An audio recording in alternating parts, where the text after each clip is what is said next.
Olá, seja bem-vindo a mais um De Olho no Gráfico. Hoje, quinta-feira, nós falamos sobre Bitcoin e criptomoedas. E já que nós vamos falar sobre o Bitcoin, eu quero mostrar a você como eu entendo o Bitcoin. Vamos lá? E o que é o Bitcoin? Bitcoin é mais ou menos isso aqui, minha gente. A evolução do dinheiro, como nós o conhecemos, como papel moeda, para um dinheiro eletrônico. O Bitcoin é uma moeda eletrônica. Mas qual seria a diferença do Bitcoin como moeda eletrônica dessas outras moedas eletrônicas aqui que nós já conhecemos? A diferença, minha gente, é que essas aqui são centralizadas. Como centralizadas, assim, e o Bitcoin é descentralizado. Como centralizada, eu quero dizer que nessas, quem administra o livro contábil, que diz, por exemplo, que eu tenho R$232 aqui no Ticket Restaurante, é a Ticket Refeições empresa.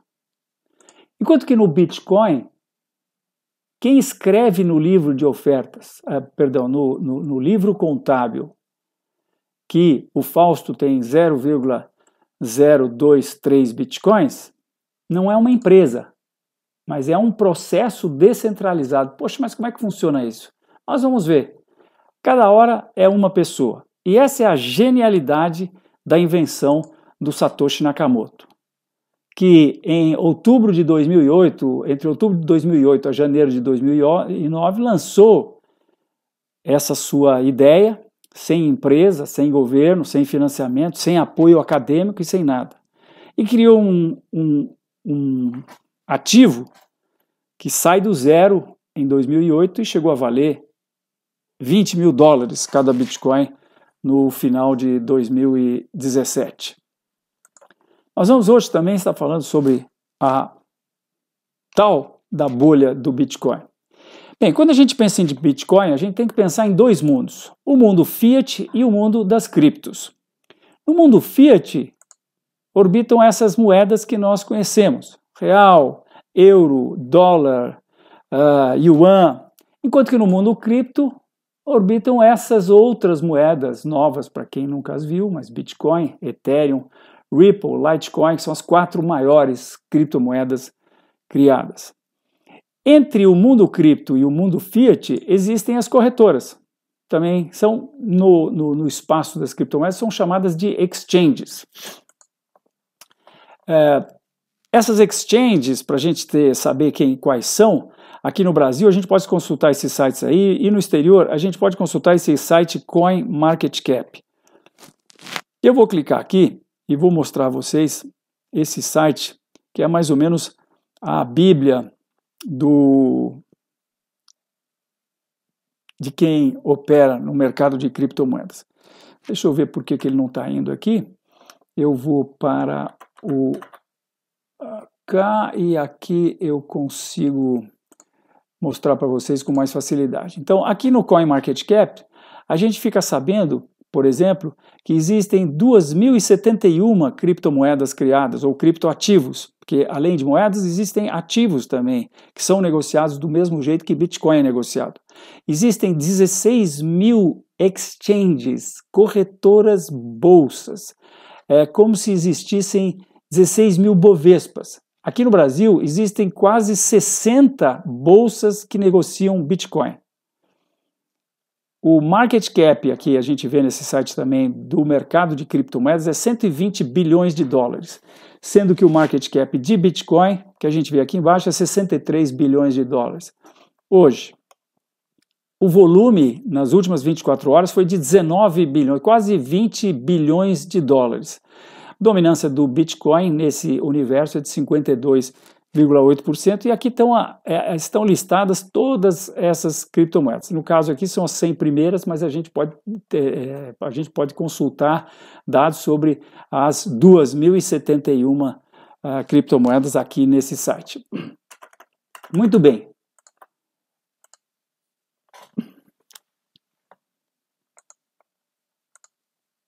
Opa, tive um pequeno probleminha aqui. Restart the program. Oh, caramba. PowerPoint, não me deixe na mão, PowerPoint. E deixa eu fechar esse browser aqui para ver se ele colabora mais com a gente. Agora sim, então vamos lá de novo. Vamos voltar aqui aos dois mundos, a como comprar Bitcoin. E estamos de volta.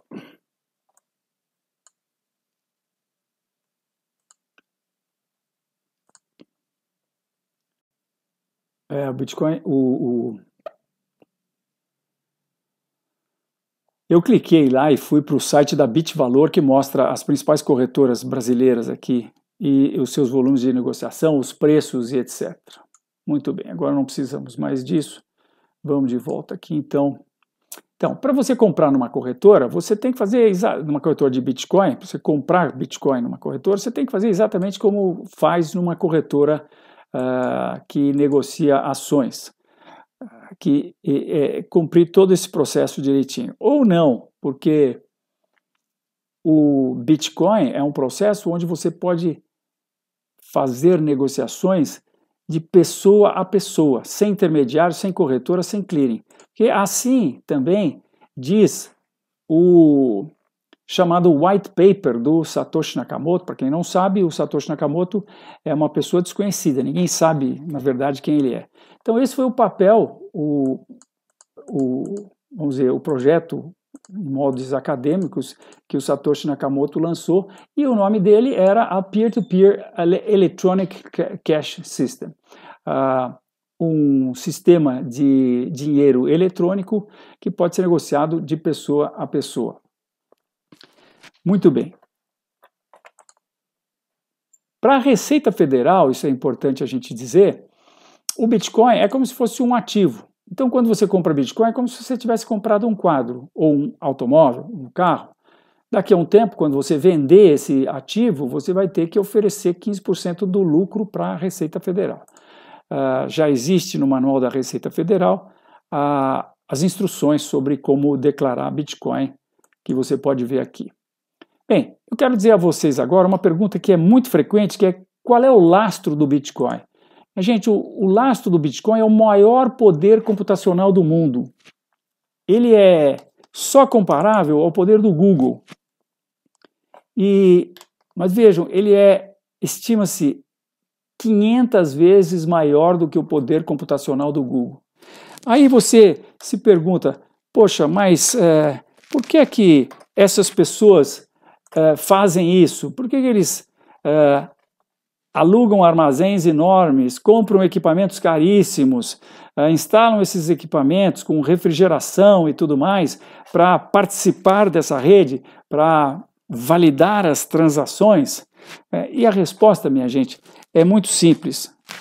A razão que move todo mundo: dinheiro. E no caso do Bitcoin, o dinheiro que eu digo é o dinheiro que é criado pela rede, que é em torno de $50 mil a cada 10 minutos. Então essas pessoas todas que estão cuidando da rede Bitcoin estão atrás desses $50 mil que são criados a cada 10 minutos. Que mais especificamente são 12,5 bitcoins, que tem mais ou menos esse valor. Um pouco menos hoje, $45 mil, eu estou pondo $5 mil das transações, porque das taxas de transação, porque cada transação feita na rede paga uma pequena taxa, e essa taxa vai também para essas pessoas que administram. Cada hora é um computador que, logicamente, pertence a uma empresa que arrecada esses $50 mil, porque a cada 10 minutos escreve-se uma folha no livro contábil do Bitcoin. E quem escreve essa folha é aquele dentre os centenas de milhares de computadores que consegue resolver um problema matemático. Essa foi a grande invenção do Satoshi Nakamoto. Ele, para definir quem vai escrever a folha no livro, dentro da ideia de que ele queria fazer algo descentralizado. E por que descentralizado? Porque o Bitcoin não tem endereço, não tem diretor-presidente, não tem empresa, não tem nada. Se alguém quiser fechar o Bitcoin, Não tem jeito, a única maneira de fechar o Bitcoin é acabar com a internet ou acabar com a luz elétrica no mundo. Então ele é totalmente resiliente, resistente a ataques de fora. E exatamente por isso que foi criado esse processo, chama-se prova de trabalho, em que os computadores ficam disputando quem resolve um problema matemático. E quem consegue resolver esse problema matemático acaba tendo a honra de escrever as transações. O que são transações? Eu, por exemplo, resolvo vender $100 de Bitcoin para, ou digamos, o equivalente a $20, vamos falar, para pagar a dívida que eu tenho do joguinho de pôquer que eu fiz com os amigos ali uma vez por mês. Então, eu faço uma transação, eu passo para ele. Para isso, eu vou mostrar numa próxima edição desses conhecimentos sobre o Bitcoin, como é que faz. Mas, então, quando eu passo para ele Bitcoins, eu estou fazendo uma transação. E essa transação provavelmente vai ser registrada no livro contábil do Bitcoin daqui ou nos próximos 10 minutos pelo computador que resolver um problema matemático e que vai ser eleito para escrever no livro essas transações, e para isso ele vai receber essas 12,5 Bitcoins que eu estou mostrando para vocês aqui. Quem comanda isso tudo é a versão do software do Bitcoin que roda em todas essas máquinas. Hoje é a versão, se não me falha a memória, 0.15.1, que diz que serão emitidos 12,5 bitcoins a cada 10 minutos. Quem leva essas bitcoins é quem resolve aquele problema, que vai escrever a folha no livro. A cada 4 anos diminui essa emissão pela metade. Então a gente tem até um site aqui que eu vou chamando para vocês, que, vamos ver se eu não me atrapalho com o browser agora. Esse site está mostrando quantos minutos e segundos e dias está faltando para o próximo halving, que chama-se, que acontecerá no dia 24 de maio de 2020, quando então, ao invés de a cada 10 minutos, quem escrever a folha no livro receber 12,5, vai receber 6,25 bitcoins. Multiplicado pelo preço da época, né? Qual será o preço lá de 2020, né? E mais, serão emitidos 21 milhões de bitcoins. Atualmente já foram emitidos em torno de 18 milhões, se não me falha a memória. A maior parte dos bitcoins já foi emitido. Como ele é emitido com deflação, a cada 4 anos emite-se metade do que se emitiu antes, então cada vez vai se emitindo menos. Isso daí vai, se não me engano, até 2124, uma coisa assim, que vai se emitir bitcoins.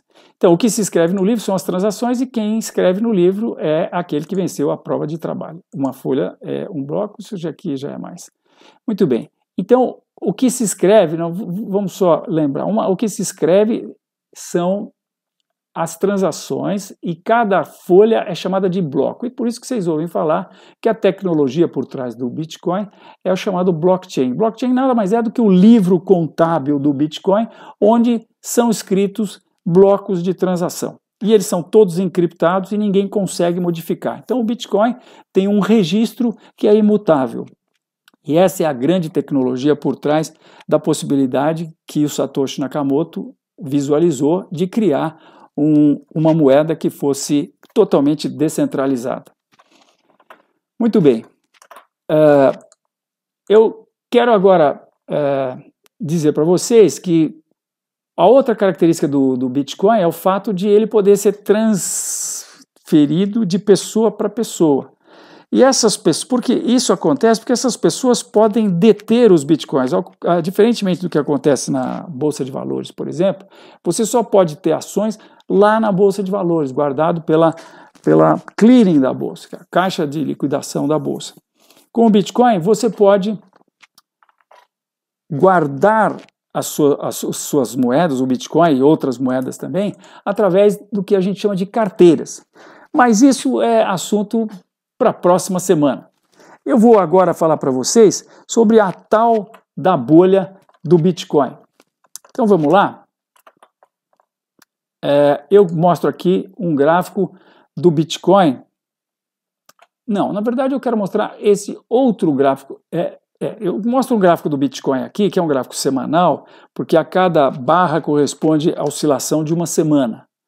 Mas eu quero mostrar a vocês agora o gráfico da bolha, que logicamente não é o gráfico verdadeiro. O gráfico verdadeiro é esse que eu acabei de mostrar para vocês.